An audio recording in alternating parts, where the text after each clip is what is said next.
In contemporary times of consumerism and superficial commentary, philosophy seems like a dying art, which is why I'm excited to share an in-depth conversation I just had with Dr. Noam Chomsky, philosopher, linguist, professor, political critic, and author of over 100 books. For the last 50 years, Dr. Chomsky has worked out of his MIT office, where I sat down with him, surrounded by large stacks of books, papers, and memorabilia he's collected over the years. And at 84 years old, Dr. Chomsky is as sharp as ever and was able to articulate his unique viewpoint on everything from media propaganda to the war on terror. So, without further ado, my one-on-one with Dr. Noam Chomsky. Thank you so much for taking the time to meet with me. It's a great honor to be sitting here. And we're in Boston, or in Cambridge actually, but you know, as someone who was living in the aftermath of the Boston bombings, the chaos, what did you think of the police and media response to them? Well, I hate to second-guess police tactics, but my impression was it was kind of overdone, that there didn't have to be that degree of militarization of the area. Maybe there did, maybe not. It's kind of striking that the suspect they were looking for was found by a civilian after they lifted the curfew. He just noticed some blood on a street, you know. But I have nothing to say about police tactics. As far as the media was concerned, it was 24-hour coverage on television, on all the channels. Also just zeroing in on one tragedy whilst ignoring the tragedies incurred. Well, in fact, all across the Muslim world every two day. days after the Boston bombing, there was a drone strike in Yemen, one of many, but this one we happen to know about because a young man from the village that was hit testified before the Senate a couple of days later and described it, and right at the same time. And what he said is interesting and relevant. He said that his village was an isolated. They were trying to kill somebody in his village. They said the man was perfectly well known. They could have apprehended him if they wanted. He was a drone strike is a terror weapon. We don't talk about it that way, but it is. Just imagine if you're walking down the street and you don't know whether in 5 minutes there's going to be an explosion across the street and from some place way up in the sky that you can't see, and somebody will be killed and whoever else is around will be killed, and maybe you'll be injured if you're there. That just is a terror weapon. It terrorizes villages, regions, huge areas. In fact, it's the most massive terror campaign going on by a long shot. And what happened in the village is that, according to the testimony, Senate testimony, that he said that the jihadis had been trying for years to turn the villagers against the Americans and had not succeeded. He said in one drone strike, they turned the entire village against the Americans. That's maybe a couple hundred new people who we'll call terrorists if they take revenge. It's a terror-generating machine. It's a terrorist operation and a terrorist-generating machine. So it goes on and on. That's not just the drone strikes, also the special forces and so on. Well, that was right at the time of the Boston Marathon, and it's just one of innumerable cases. And it is more than that. The man who was targeted for whatever reason they had to target him, that's just, first of all, that's just murder. There are principles going back 800 years to Magna Carta holding that people cannot be punished by the state without being sentenced by a speedy trial of peers. That's only 800 years old. They have various excuses, but I don't think they really apply. But beyond that, there are other cases which come to mind right away, or should, where a person is murdered who could easily be apprehended with severe consequences. The most famous one is bin Laden. he was, there were 80 or so special forces, highly trained Navy SEALs invaded Pakistan, broke into his compound, killed a couple people. They had captured him. He was defenseless. I think his wife was with him, but under instructions, they just murdered him, threw his body into the ocean. Well, without autopsy. That's only the beginning. The apprehension of bin Laden and the assassination and dumping his body in the ocean, and of course the narrative completely fell apart. And also you've said that, you know, in the aftermath of 9/11, when the Taliban said, we will give you bin Laden if you present us with evidence, which we didn't do. We didn't. Yeah, I mean, their proposal was a little vague, sure, but you could have pursued it. But why are people so easy to accept conventional wisdom government narratives with virtually no questioning? That's all they hear. I mean, you hear a drumbeat of conventional propaganda, in my view, and it takes a research project to find other things. And of course, at the same time as the Boston bombings, Iraq saw almost its deadliest week in 5 years. I mean, April was the deadliest month in a long time. Atrocities going on every day, suicide bombings. Yet, seeing the zeroing in on this tragedy when at the same time our foreign policy is causing these effects in Iraq. Well, I mentioned Magna Carta, which is 800 years, but there's also something else which is about 70 years. It's called the Nuremberg Tribunal, which is the foundation, is part of the foundation of modern international law. And it defines aggression as the supreme international crime, differing from other war crimes in that it encompasses all of the evil that follows. Now, the U.S.-British invasion of Iraq was a textbook example of aggression, you know, not a question about it, which means that we're responsible for all the evil that follows, like the bombings. Serious conflict arose. It's now spread all over the region. In fact, the region is being torn to shreds by this conflict. Well, that's part of the evil that follows. The media's lack of coverage with everything that you're speaking on, and I know that America runs on this nationalism and American exceptionalism, but is America's severe lack of empathy unique? Or do we see this in every country? And are we just growing up in America and we just, you know, are isolated with our own viewpoint? I think it's true of every great power that I can think of. Britain was the same, France was the same, Germany was, unless a country's defeated. Like when Germany was defeated after the Second World War, it was compelled to pay attention to the atrocities that it had carried out, but others don't. In fact, there was an interesting case this morning, which I was glad to see, in fact. It was finally, there are trials going on in Guatemala of Rios Montt, who is basically responsible for the virtually genocidal destruction of the Mayans. And the U.S. was involved in it every step of the way. Finally, this morning, there's an article about it, saying that something was missing from the trials, the U.S. role, which is good. I'm glad to see the article. Of course, Reagan, the School of Americas. Do you think that we'll ever see white war criminals from imperialist nations stand trial in the same way Rios Montt did? It's almost impossible. Take a look at the ICC, International Criminal Court. Black Africans or other people the West doesn't like. I mean, Bush and Blair ought to be right up there. There's no recent crime worse than the invasion of Iraq. Obama ought to be there for the terror war.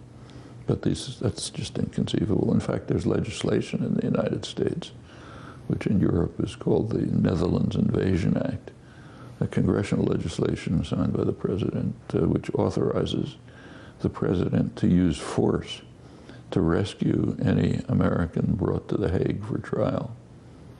I mean, you know, this is mind-boggling. You know, speaking of the drone wars, I can't help but think of John Bellinger, the chief architect of the drone policy, who was speaking to a think tank recently, and he said, that Obama's ramped up the drone killings simply to avoid the bad press of Gitmo, of capturing suspects alive and trying them at Gitmo. When you hear things like this, what is your response to people who say his hands are tied, he wants to do well? Well, that's actually was pointed out some time ago by a Wall Street Journal military correspondent. What he pointed out is that Bush's technique was to capture people and torture them. Obama's improved it. You just kill them and anybody else who's around. It's not that his hands are tied. I mean, that's a much more, it's bad enough to capture them and torture them, but just murder on executive whim. And as I say, it's not just murdering the suspect, it's a terror weapon, terrorizes everyone else. Right. So it's not that anyone's hands are tied, that's what he wants to do. I'd rather be detained indefinitely than be blown up as well as my family and friends around me. Yeah, and that terrorizes everyone else. And there are recent polls which show that of Arab public opinion, the results are kind of interesting. The Arabs don't particularly like Iran, but they don't regard it as a threat. It's ranked very low. They do see threats in Egypt and Iraq and Yemen. The United States is the major threat. Yemen, Israel, slightly above the U.S., but basically the U.S. is regarded as a major threat. Well, why is that? Why would Egyptians, Iraqis, and Yemeni regard the United States as the greatest threat they face? Well, it's worth knowing. Stick around, I'll have much more from my interview with Dr. Chomsky after the break. I want you to watch what we're about to do because you've never seen anything like this on television.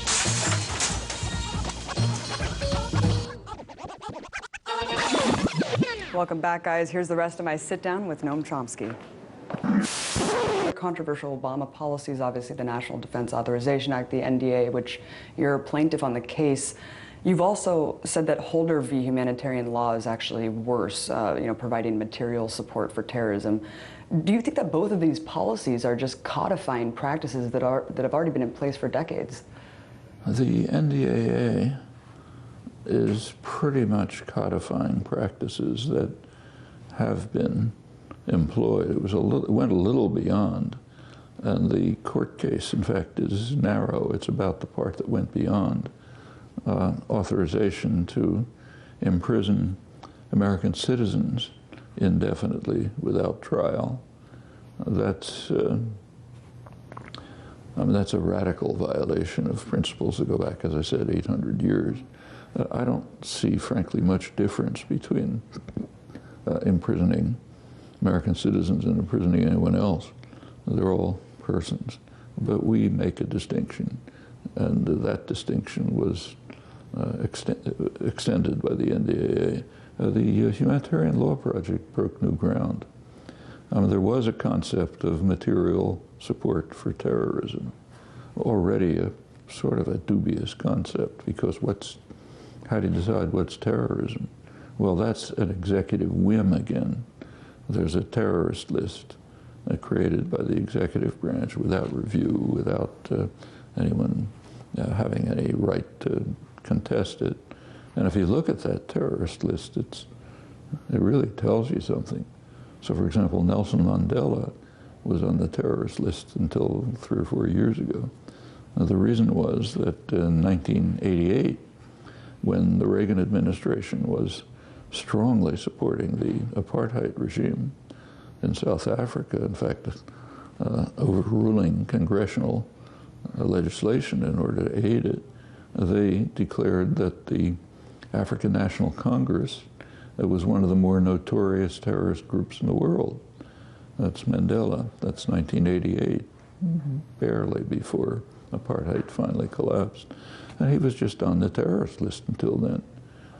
Or to take another case, in 1982, when Iraq invaded Iran, the U.S. was supporting Iraq and wanted to aid the Iraqi invasion.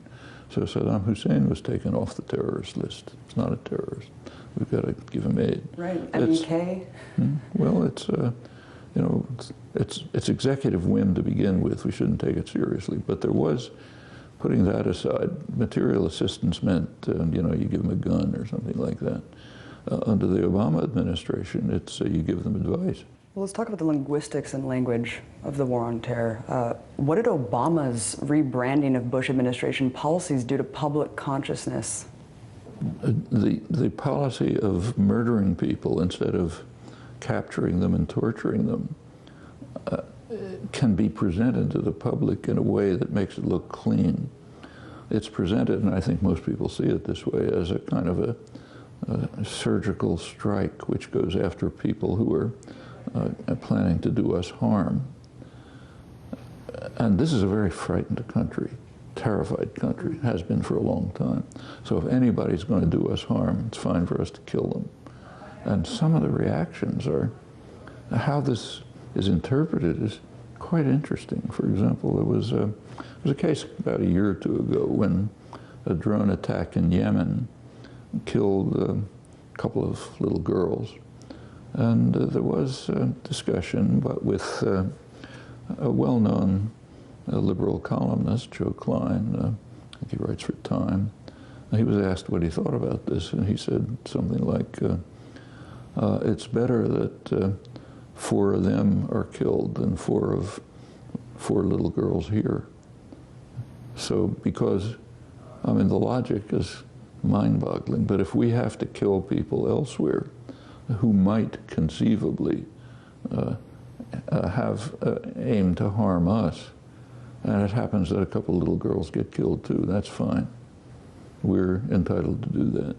I mean, suppose any country was doing that to us, or to anyone we regard as a human. It's incredible. This is very common. I remember once when, right after the invasion of Iraq,